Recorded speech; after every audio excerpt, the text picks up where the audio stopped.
think to manage this transition from the snack food industry into real estate? What's been one of the most challenging experiences that you've had in this business? Looking into your crystal ball for the next 10 years, what do you see happening in commercial real estate in Greater Portland? Hello listeners, and welcome to the Boulos Beat. I'm Drew Sigfridson, Managing Director of the Boulos Company, and your guest host today. I'm here with my good friend and client, Peter Michaud from M&R Holdings. Peter is the president of M&R Holdings, Crossroad Holdings, and Maine Properties. Welcome, Peter. Thank you for having me. Over the past several years, M&R Holdings, which is a partnership between the Michaud brothers and the Risbara brothers, has developed over 200 single-family housing units around Greater Portland. They've developed 500 multifamily apartment units around Greater Portland. They've also purchased and master planned the Scarborough Downs development. Peter was formerly the president of Clearview Foods, which was a division of Snyder's Lance and has since been purchased by Campbell Foods. With nearly 3 decades of experience in the snack food industry, Peter has really seen it all. Acquisitions, dispositions, mergers, managing a small business, which started with his father and with his brother from a single truck and grew into a multi-million-dollar company, which then was purchased and became a publicly traded entity. So a breadth of experience, and that has, over the years, translated into a transition to real estate development. So it'll be interesting to have this conversation as to how that transition happened, and maybe that's where we go to start. They sold their company in 2017 and turned towards real estate development, construction, and management with the Risbara brothers. So how did you think to manage this transition from the snack food industry into real estate? Well, we always knew that change was on the horizon. It always is. And when I think about kind of our key objective as to why we did it, we really wanted to relocalize ourselves into Portland. Our food business had gotten so big across northern New England, upstate New York, and then our involvement with a public company for 7 or 8 years, that was national in scope. So as we kind of went along, we realized that kind of our job was done there, if you will, in the sense that we took our business in the snack food space and we repositioned it for the betterment of our people. And we did that in a way that secured their long-term viability in the business. And we also really thought through, what's next for us once that was completed. And, all along the way in the food business, we were building distribution centers. Some of them we owned, some of them we leased. And we realized we had this nice little value on a balance sheet that we never sold as part of the transaction. And over the years, in those years of in the snack food business, lots of experience with distribution centers, manufacturing centers, and so on. So we actually were building this muscle we didn't even realize we had. Yeah. It was really interesting. So it was a fairly natural transition. Of course, connecting with the Risbara brothers, and by the way, there's a total of 5 of us. You've got myself, my brother Dickie, you've got Rocky, Billy, and Mark, and we always say it takes five of us to make one good man.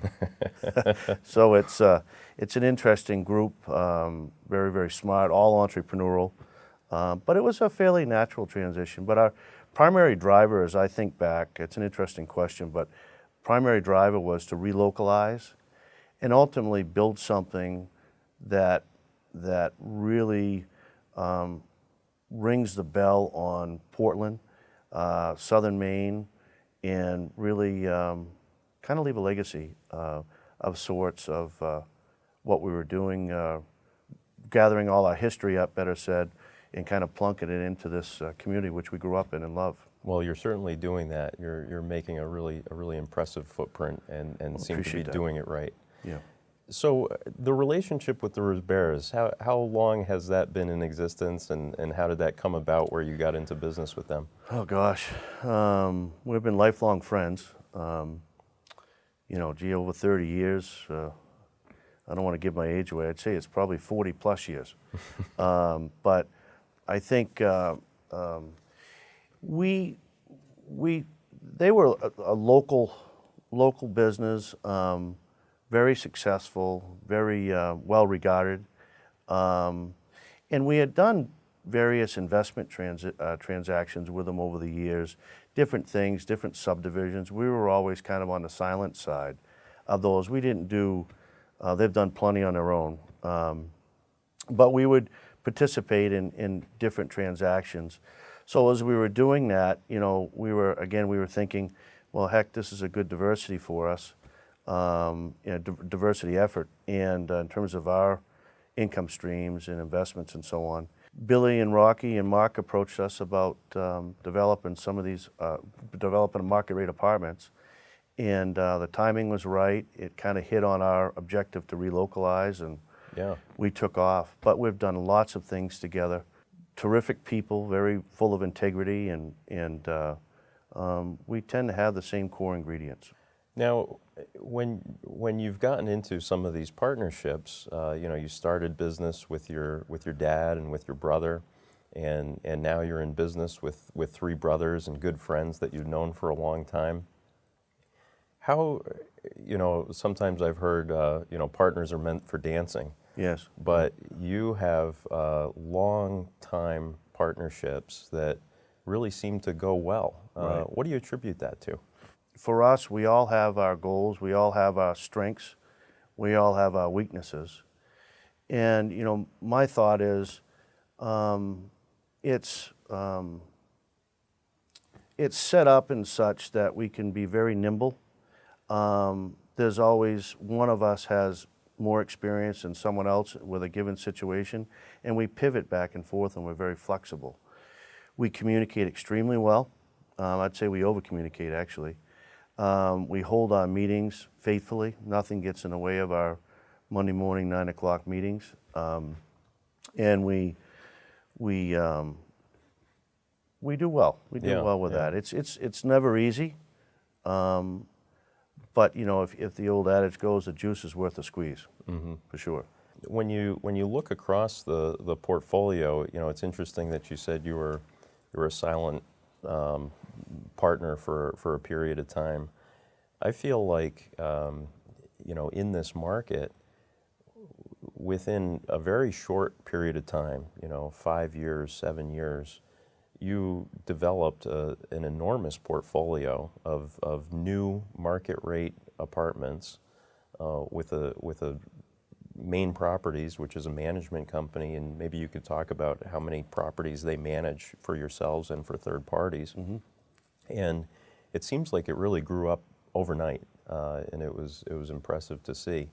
And this is in a climate where not a lot of new market rate apartments were getting built. A lot of attention was focused on downtown, and it seems like you focused on the adjacent towns, the suburban areas. Maybe Right. you could talk about your thought process on that and the growth of the company. Well, Maine Properties particularly, we believe in vertical integration, experience from the snack food business. It's very convertible into lots of different industries. And when I think about the snack food business, if I might, at one point the snack food business had, it was very fragmented. It had various fragments of channels of different platforms and different businesses. And so when I look at it from an analogy point of view, in the snack food world, we vertically integrated. We owned manufacturing with a public company, we owned distribution, and we owned our own brands, right? Fast forward into the development side of the world, in the apartment side of the world and so on. Maine Properties is a brand that we're building out. In fact, that company's grown well over 3x in 4 years, 3 times its size in 4 years. Wow. And I credit the talent there. We brought in some really, really strong talent, and it was talent already there. So that really is a credit to that team that runs that business day in and day out. But the ability to vertically integrate those apartments, we know how to buy land, we know how to get the land approved, have it zoned correctly and get it approved, get the site approvals, and we know how to build them. Risborough is great at building. They've got a great history there. And then once all that's done, well, heck, you got to run them, you got to manage them. Right. And in comes Maine Properties. So kind of our dream is, and you know, it's here, and it will continue to be built, is to have our own companies bring that product, particularly in apartments or commercial, bring that product all the way from inception to the end, much like in the snack food business. Buy your raw materials, own your own plants, own your own distribution, own your brand. Yeah. No difference. Lots of analogies. Yeah, that's great. We'll come back to that, where you saw demand and how you positioned that with one of the larger projects that's underway in the state of Maine right now. Yep. But before we go there, what's been one of the most challenging experiences that you've had in this business? I think in any business that I've experienced, the number one challenge was bringing outside help in to a family business. Professional help, I refer to it as, versus someone with the right last name. Very, very different. We always tell our kids, we all have kids and generations to come, and that's obviously one of the purposes of doing what we're doing. But I always tell our kids, you got to bring something to the business other than your last name. You got to bring value to be respected. And when I think about the challenges in doing that, taking a business, my brother Dickie says it the best. Taking a business from a small family atmosphere and aspiring it to be, a larger corporation, you've got to bring in outside talent. And one of the toughest decisions we've ever made was bringing in outside talent and listening to them, and then letting them actually run the business, and let them take their controls over. Of course, somebody always knows somebody else, so all of a sudden you hire this individual who knows somebody else, and now you've got lots of outside people in the business. Transitioning that and respecting your core group that was there, that got you to where you were, and integrating those two concepts is very, very difficult. We've done it in a lot of situations. It's never perfect, but we have done it successfully. And as a side note, I'll never forget the day that my brother and I were going through payroll. We were probably in a budgetary type state, must have been that time of the year, going through payroll and realizing that, a lot of people made more than we did. That was a humbling moment. Yeah. So we made that investment, made that leap, managed the process, our job went from operating the business to staying on strategy, and we had others operating the business. Those are difficult transactions. Yeah. As a result of that, you're able to scale your business much quicker, and it's a lot more enjoyable because you can actually make a difference in people's lives. Yeah. And we enjoy doing that. That is really the reason why I get out of bed and go to work every day. Yeah. I really enjoy making a difference in people. Yeah, that's great. Yeah. It's really hard to, I think, know in yourself what you're good at, but what your limitations are. Right. And having, In my case, lots. Just for the record.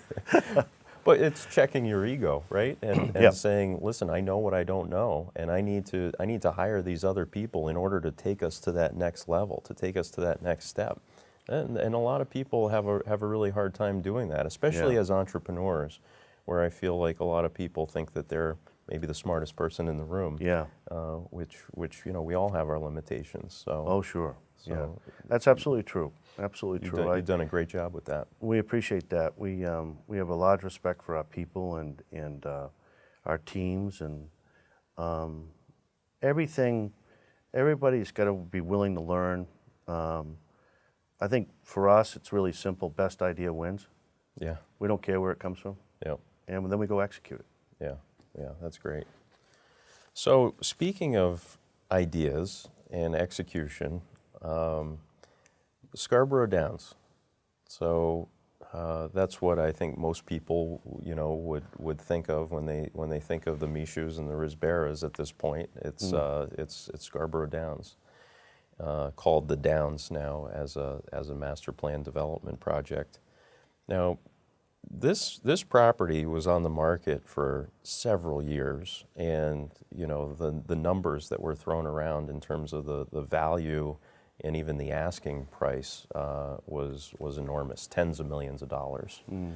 And ultimately, I believe it sold December of 2017 for about $6.7 million.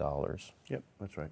And this is, for those of you who are listening that may not know, this is a site just near the Cabela's exit, just south of the Maine Mall in the town of Scarborough, which is one of the fastest growing communities in the state of Maine, just south of the Maine Mall. And it was really an undeveloped site other than a racetrack, a horse racetrack, and the grandstands and some barns for the horses. Mm-hmm.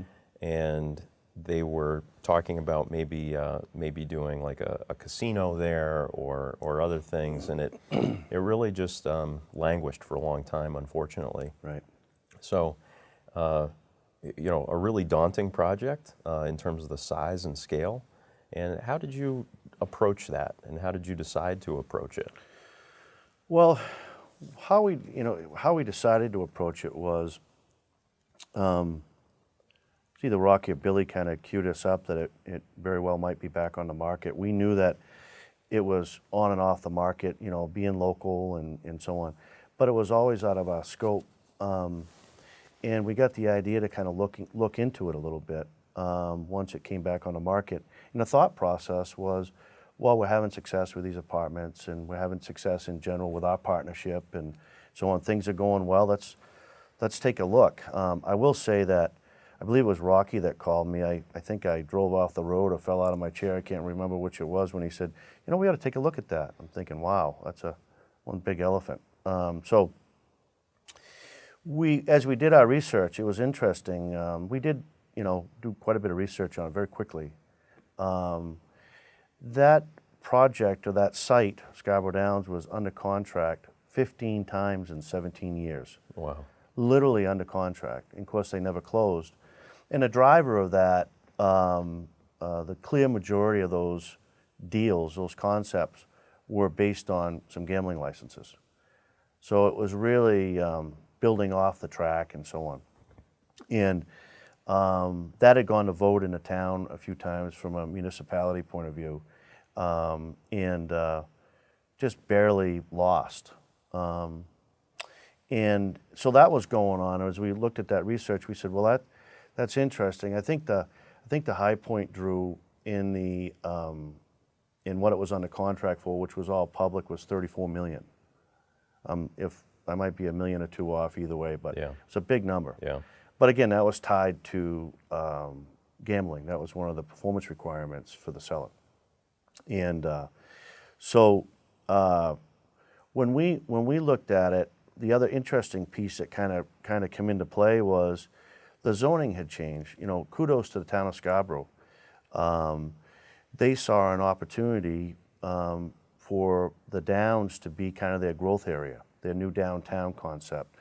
And they come up with a plan, kind of a master plan that had the Downs part of a new downtown in the town of Scarborough. And they didn't stop there. They actually changed the zone to what's called a crossroads zone. So that crossroads zone was put in place by the council. It was a brilliant move on their part, very thoughtful on their part at that point, very forward thinking. And it was interesting. So here we are, we're starting to look at this deal, we're starting to think, okay, maybe we'll do this. And as we kind of dropped back and reflected, what we saw was potentially price coming down, zoning being in place and being a very liberal zone where you can have high density and so on, mixed use, all the right things to kind of play the demand market. So we saw pricing coming down and the zoning opportunities increasing like this, which is a pretty rare phenomenon in development. Yeah. And that's what rates, triggered us. Interest rates are still were extremely good. Yep, market was poised to support it. So yeah, those things, those dynamics playing like they played, we gave it the nod. We said, let's go. Yeah. Let's go get this thing. Yeah. And we did it very quickly. Yeah, you did. And we did it forcefully. And I credit the Terry family for they were the sellers. Yeah, they were the sellers. Thank you. Yeah, listening to us and trusting us, knowing that we wanted a play that could at some point relocate harness racing. Others were coming in saying, well, we may or may not keep harness racing. Could be casino, could be houses, could be lots of things. And we made a commitment to them for a period of time, unequivocally. This is what we're willing to do. Yep. And it helps with the transition. Yeah, being transparent with them was key in, what their livelihood has been. They're not developers. Right. They're into harness racing and have been for years and generations. So kind of trying to protect that some and make some sense of that, and that's great. being centric to what their needs are were key for us. Yeah. So how did you look at that whole property, and what segments did you decide to build first, and how did you make those decisions? Well, to kind of start, again, kudos to the town in a sense that they required a master plan. So they required a developer to think, or I'd say aim before they fired. And so we had to go through that process. And of course, our comfort zone, if you will, in our history with Risborough, and especially on the Risborough side, their history with building homes, condos, apartments, and that kind of thing, we thought to start with that would be the smart thing. And as we did the math, looked at the demographics, looked at median income, household income, and all the things that are attributed to kind of reverse engineering what the market can afford, it played right down the middle as to where our sweet spot was with our capabilities at the time. And so we went in and we obviously wanted to build on the south side of the property, the southeast side, which is kind of the Route 1 side, which is the Route 1 side. And simply so we could tap that infrastructure on Route 1, bring it in. And keep in mind, we're not putting in small infrastructure. Our water main, if I'm not mistaken, on Route 1 is 16 inches. It's unheard of, because ultimately it's got to feed more development. The entire project. Yeah, it's got to feed certainly at least 60% of it, and then the Payne Road side will pick up some. Right. So we really played the demand market in short when we did that. And the total property, when completed, we should have about 2,000 dwelling units and well over 1 million square feet of commercial. Wow. Yeah. Wow. I mean, it's incredible what you're doing out there, and the speed at which it's happening. I think that first phase, if I'm not mistaken, is around 140 units or so. And from 132. 132. 132. And from October to the following October, the first shovel in the ground to people living in the houses. Yes, yeah. And the most interesting part of it was it took about 30 days to sell it out. Wow. Yeah. So There were a you hit few the demand condos mark. left and maybe a duplex or two, but in general, we had a clear line of sight for 30 days. So the market data that we had apparently was accurate. Yeah. And it felt right too. Yeah. That matters. Yeah. We're entrepreneurs at heart. Yeah. It's got to feel right. Yeah. And yeah, I'm seeing the same type of demand on the Innovation District side. So this is on the Payne Road side, the other side of the Scarborough Downs project. Right. And coming in from the Payne Road side is one of the first business parks to be developed in the state of Maine in the last dozen plus years. Which is good news and bad news, right? Right. Pioneers, you know what happens to pioneers. But anyways, Well, you have to hit the demand where it's right. Yeah, that's right. And there's no other industrially zoned land that's permitted and approved and ready to be built on. that's right. And so, I think, again, through market research, you decided that was a good idea. Yeah, same principles. Same principles we used on the first phase of residential, we used on the light industrial side in Innovation District. And I believe there was, at the time when we started, there was a 0.25% vacancy in the greater Portland area. In the industrial In the and industrial flex market. flex yeah. market, yeah. And so there was a good pent-up demand. We had the right land. We were able to put in the right infrastructure. Keep in mind, when we refer to infrastructure, we're talking obviously water and sewer and so on, but we're also talking fiber optics, and natural gas Yeah. that we're putting into those, and three-phase power. So it's a real live wire, literally, as to how that particular district can support businesses. So yeah, same principles apply, different kind of, obviously, end user. But what we've found in all of this that's particularly interesting with a mixed-use development is these businesses want rooftops, and those rooftops, meaning houses, want businesses.